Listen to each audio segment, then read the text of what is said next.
आधे आधे नहीं, सब लोग पूरा राधे राधे राधे राधे।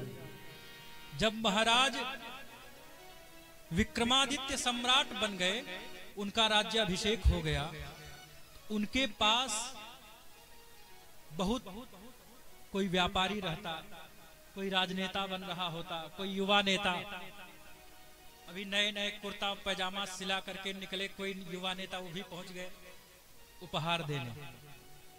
नेताजी के साथ जैसे फोटो नहीं खिंचाते हैं, भीड़ भाड़ धक्का मुक्की हो जाए, बस नेताजी दिख जाने चाहिए, चाहे तुम्हारा मुंह बिगड़ा ही हो। स्टेटस लगाएंगे कि नेताजी के साथ कुछ सुकून के पल, बाद में भले उनका अंगरक्षक फोटो लेने के बाद धकेल दिया हो।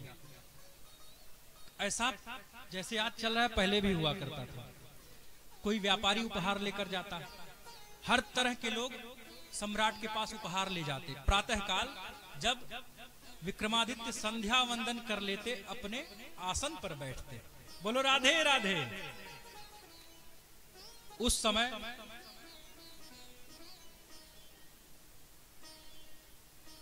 एक संत जंगली सा दिखने वाला फल ला करके राजा के हाथ में रखे। राजा को बहुत, सबका उपहार ले रहे हैं, अनेकों उपहार आ रहे हैं, बहुत मूल्यवान उपहार आ रहे हैं, पर राजा इसको हल्के में ले रहे हैं। ये जंगली सा दिखने वाला फल, जैसे सब अपने मंत्री को थमाते जाते, ये भी थमा देते। ये प्रक्रिया उस संत के द्वारा नित्य ही फल दिया जाने लगा और विगत 10 वर्षों तक ये प्रक्रिया चली है। एक दिन संत को विलंब हो गया फल लाने में। महाराज अपने आसन से उठ चुके थे, अपने उपवन में भ्रमण कर रहे थे। उसी समय फल लेकर के पहुंचे, राजा के हाथ में दिए। राजा सोचे श्रद्धा है इनकी, देते हैं ये। तो मंत्री तो बगल में नहीं थे, उस समय भ्रमण कर रहे थे। एक बंदर था, ऐसे फेंके, बंदर लिया, उसको काटा। काटने के बाद उसमें से हीरा निकला, और उतना बड़ा हीरा था जितना बड़ा राजा आज तक नहीं देखा था। जिस फल को राजा हल्के में ले रहा था, जिस संत को राजा हल्के में ले रहा था, अब वो हल्के में नहीं ले सकता है, क्योंकि कुछ आश्चर्यजनक घटना घट गई है। तुरंत मंत्री को बुलाए कि वो महात्मा नित्य फल दिया करते थे, वो फल गया कहां? कहां फेंकते थे तुम ले जाकर, कहां रखते थे बताओ? एक गड्ढा था, उसी में फेंकते थे। ले गए, देखे बहुत सारे फल सड़े हुए, दुर्गंध भी आ रहा है, हटाया गया, बहुत सारे हीरा प्राप्त हुए।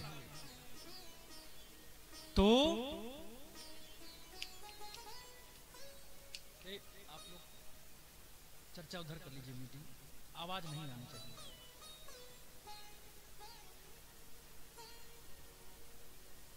अब अगले दिन राजा प्रतीक्षा कर रहा है, इस बार कितने उपहार आए, राजा की दृष्टि न पड़ी उस पे।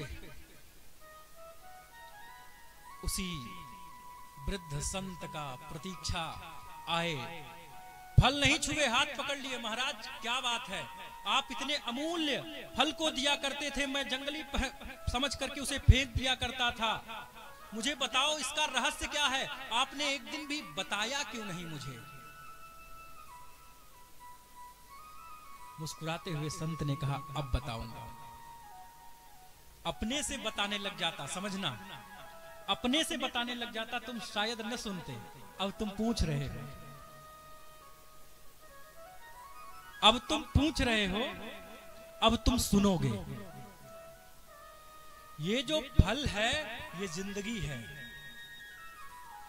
ये जो फल है यही जीवन है। तुम जान नहीं रहे थे तो जंगली समझ करके फेंक दे रहे थे।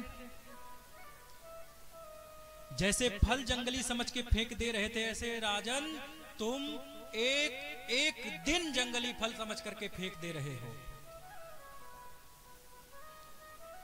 आज में ही हीरा है, आज को तराश दो, उसी में से हीरा निकलेगा।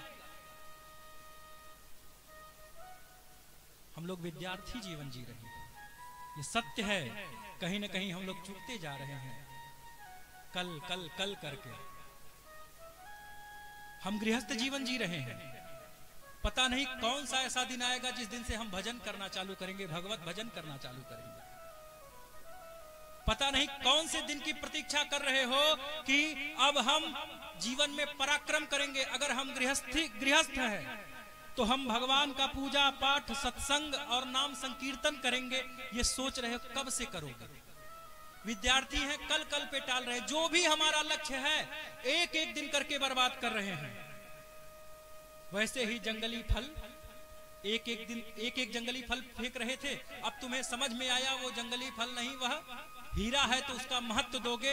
वैसे एक एक दिन हीरा है, अब इसको व्यर्थ मत गवाओ। राजन, जीवन में कुछ संग्राम चुनो, अपने वस्त्रों को स्वयं बुनो, चुन लो उन्नति का क्लिष्ट मतलब कठिन द्वार, कर दो रण में भी क्षण दहाड़, मंजिल भी चरण दबाएगा, पर्वत भी शीश झुकाएगा।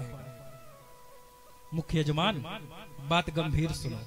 जो चूक गए तो क्या होगा। दर दर ठोकर, दर दर दूर दूर जीवन अपकर्ष, अपकर्ष मतलब नीचे की ओर जाना, घटना। उत्कर्ष मतलब उन्नति की ओर जाना, बढ़ना। जीवन अपकर्ष भरा होगा। निर्धन जीवन है अति कठोर, कोई संगना तेरे खड़ा होगा। अब निर्धन का अर्थ है कोई बहुत धनी है फिर भी निर्धन है। जिसने पैसे को धन समझ लिया, बहुत सारे ऐसे मेरे समक्ष पैसे वाले धनी हैं और जीवन में उनसे ज्यादा गरीब कोई नहीं है। हमारो धन राधा, श्री राधा। राधा नाम का भी धन होना चाहिए और भौतिक जीवन जीने के लिए यह भी धन चाहिए, यह भी धन चाहिए, वह भी धन चाहिए। दोनों का बैलेंस बनाना ही जीवन है। जो चूक गए तो क्या होगा। निर्धन जीवन है अति कठोर, कोई संगना तेरे खड़ा होगा। इसलिए मित्र अब डट जाओ, अब दुर्व्यसनों से हट जाओ। दुर्व्यसन मतलब क्या है। सत्संग हो रहा है, बहुत उद्यम और परिश्रम का परिणाम है कि सब कुछ अच्छा बना है, फिर भी इसमें बहुत सारी कमियां हैं जो कभी पूरी नहीं हो सकती। दोष दर्शन तो पूजा पाठ वाले स्थान पे भी पाया जाएगा और जहां पर पाप कर्म हो रहे हैं वो तो दोष ही है। तो दोष दर्शन सत्संग की अभिलाषा से आगे बढ़ो। महाराज विक्रमादित्य को उपदेश दिए संत, वही विक्रमादित्य पराक्रम किए हैं और आगे चल करके उन्हीं के नाम से विक्रम संवत प्रारंभ हुआ है। बोलो राधे राधे। इसी तरह ये जो भागवत कथा का 9 दिवस है, इसमें यदि गोता लगा लिए, आने वाले जितने दिन आएंगे सब कर जाएंगे, क्योंकि 7 दिन इसी के बीच पड़ जाए। 2 दिन और एक्स्ट्रा भी मिल जाए। हाथ उठाए सब, बोलिए राधे राधे। तो इस कथा को मैं इसलिए बताया कि ये दिन बहुत परिश्रम का परिणाम है।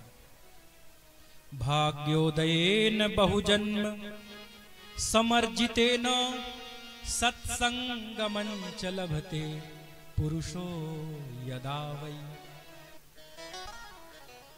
अज्ञान हेतु कृत मोह मदांधकार नाशं विधाय हि तदो दयते विवेकः। एक नहीं 2